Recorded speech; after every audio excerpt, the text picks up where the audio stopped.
Welcome back to Blooming English, your friendly guide to the English language, brought to you by英吾ガーデン. Today, we've got a really exciting topic for all the sports fans out there. We're going to dive into English to talk about sports. Whether you love kicking a football, shooting hoops, or hitting a home run, sports bring people together from all around the world. But have you ever noticed how sports language has made its way into everyday English? From catching a curveball in life to scoring a goal at work, sports idioms and vocabulary are everywhere. In today's episode, we're going to explore some common terms and phrases from various sports like football, basketball, baseball, and more. We'll learn not just what they mean on the field or court, but also how we use these expressions in our daily conversations. So, whether you're a sports enthusiast or just curious about English idioms, this episode is for you. Let's get the ball rolling and jump right into the fascinating world of sports language. Here we go. As we start our journey into the world of sports language, let's begin with the most popular sport globally, soccer, or as it's known in many places, football. It's a game loved by millions, and it has given us some fantastic phrases that we use in everyday English. First up is hat trick. In soccer, a hat trick happens when a player scores 3 goals in a single game. But outside of soccer, if someone achieves 3 successes in a row in any field, we also call it a hat trick. For example, if a musician releases 3 hit songs one after the other, they've scored a hat trick. Next, we have offside.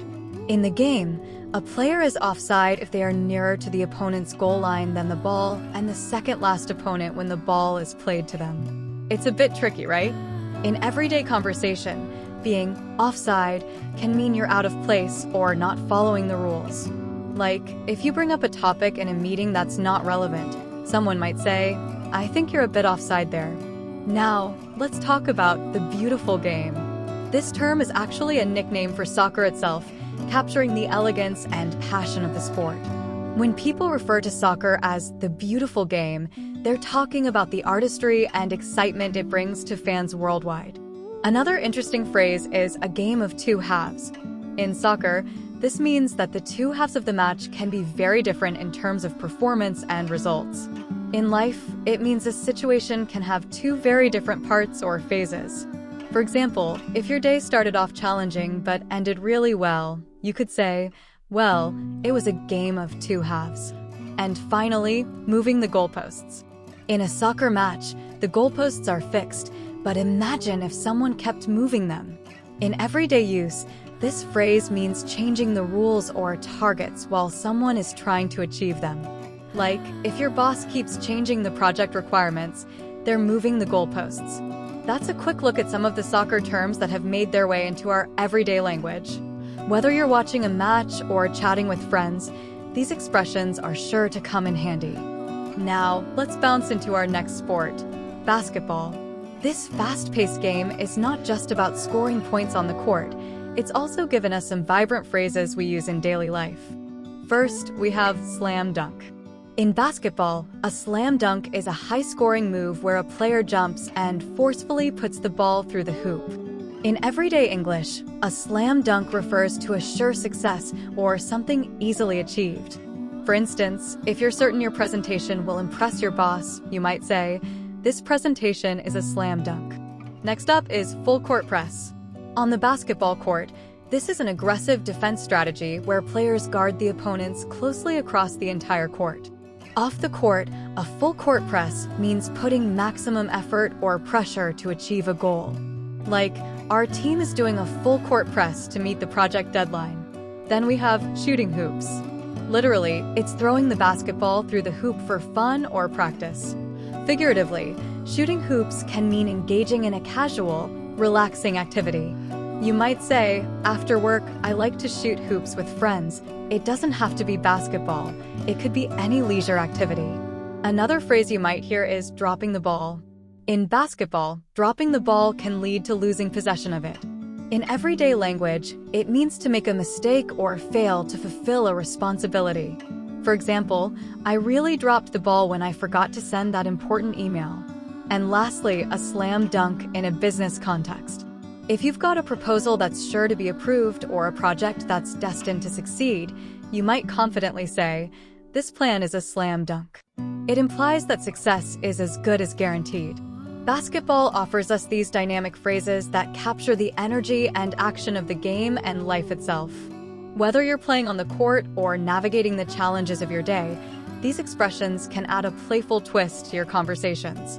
Next up, let's step up to the plate and talk about baseball, a sport rich in history and idioms that have become a staple in English conversations.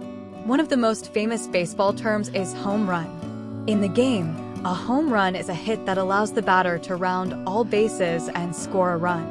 In everyday language, hitting a home run means having a major success or accomplishment. For example, if your presentation at work wins over a new client, you can proudly say, "I hit a home run with that presentation." Another popular term is strikeout. In baseball, a batter strikes out by missing 3 pitches. Outside of baseball, to strike out means to fail at an attempt to do something. Say you asked someone out on a date and they said no. You could jokingly tell your friends, "I struck out there." Then, there's pitcher's mound, the raised area where the pitcher stands to throw the ball.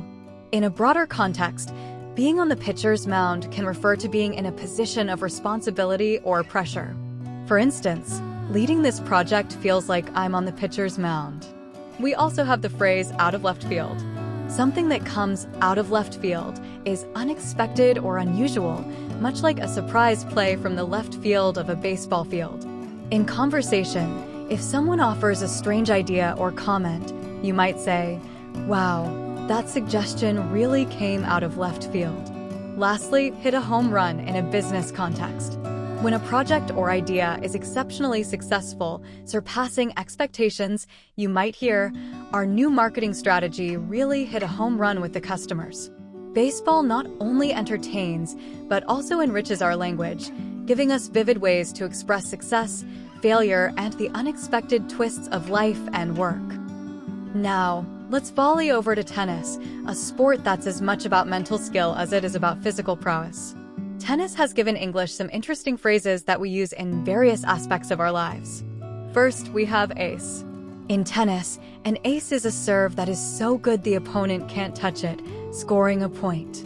In everyday speech, calling something an ace means it's top-notch or excellent. For example, if you aced a test, it means you did exceptionally well on it. Next is the term love. In tennis, love means a score of 0. It's said to come from the French word l'œuf, meaning the egg, which looks like a 0. In general conversation, though, love retains its usual meaning of affection. It's interesting how the same word can have such different meanings in and out of sports. Then there's match point. This is the point that if one wins the match. Outside of tennis, we use match point to describe a critical or decisive moment. Like, it's match point for me at work. If I land this deal, I'll get that promotion. Another phrase is game, set, match. In tennis, this announces the winner of the match. In everyday language, it's used to signify a conclusive victory or an end to a competition. For example, when you finally solve a difficult problem, you might say, "Game, set, match. I figured it out." Lastly, the idea of the ball is in your court. In tennis, this literally means it's your turn to play. Figuratively, it means the next move or decision is up to you. Like, I've given you the proposal details. Now the ball is in your court. Tennis offers us some fantastic phrases that we use to describe everything from success and failure to responsibility and decision-making in our daily lives. Let's swing our focus to golf, a game known for its calm precision and lush green courses. Golf has contributed some fascinating phrases to the English language, often used in business and personal life. First up is hole-in-one. In golf, it's a rare and impressive feat where the golfer gets the ball into the hole with a single stroke.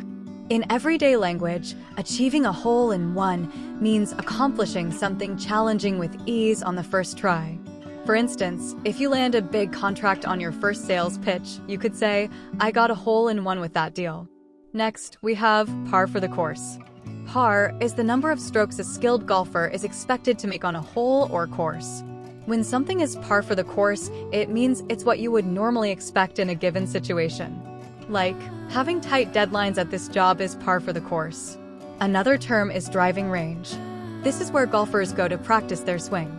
Figuratively, being on the driving range can mean you're in a situation where you are practicing or honing your skills. For example, working on these small projects is like being on the driving range for the big ones.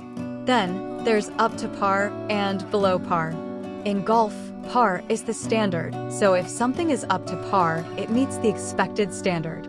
Conversely, if it's below par, it's below expectation. In everyday use, you might hear, "The presentation was below par. I need to improve it." Lastly, let's talk about a mulligan. In casual golf, a mulligan is an extra stroke allowed after a poor shot, not counted on the scorecard. In daily life, asking for a mulligan means you're asking for a second chance or do-over. Like, "Can I get a mulligan on that introduction? I think I can do better." Golf, with its leisurely pace and strategic play, offers us these thoughtful phrases that add a touch of class and strategy to our conversations, whether we're on the green or in the boardroom. As we round off today's episode, let's look at some general sports terms that have made their way into everyday English. These phrases come from various sports, but they're used widely in all sorts of conversations. First is MVP, which stands for Most Valuable Player. It's a title given to the best performing player in a game or season. In general use, calling someone an MVP means they are exceptionally good at what they do. For example, our project leader was the MVP of the team, always ensuring we stayed on track. Next, we have underdog. This term originated from dogfighting, but is now used in sports to refer to a competitor thought to have little chance of winning. Outside of sports, it's used to describe anyone in a similar position. For instance, in this election, the independent candidate is the underdog. Then there's the final whistle. In many sports, games end when the referee blows the final whistle. In everyday speech, the final whistle signifies the end of an event or process. Like, when I hand in this report, it's the final whistle on a very long project. Another popular term is keep your eye on the ball. In sports, this literally means to focus on the ball to play effectively. Figuratively, it means to stay focused on what's important.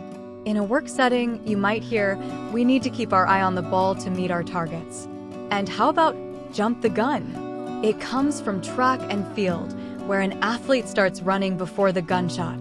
In everyday life, it means to start something too early or act hastily. For example, they really jumped the gun with that product launch. It wasn't ready. Lastly, hit below the belt. In boxing, this refers to an illegal punch below the waist. Figuratively, it means to act unfairly or unkindly. In a debate or argument, you might say, "That personal comment really hit below the belt." These general sports terms show how the language of sports enriches our everyday communication, adding color and vigor to our expressions. Whether you're an avid sports fan or just enjoy a good game, these phrases will surely add flair to your English conversations. Thank you for tuning into Blooming English. We hope you've enjoyed exploring the exciting world of sports language with us. Don't forget to visit our website for more engaging lessons and resources. Until next time, keep practicing and let your English skills soar.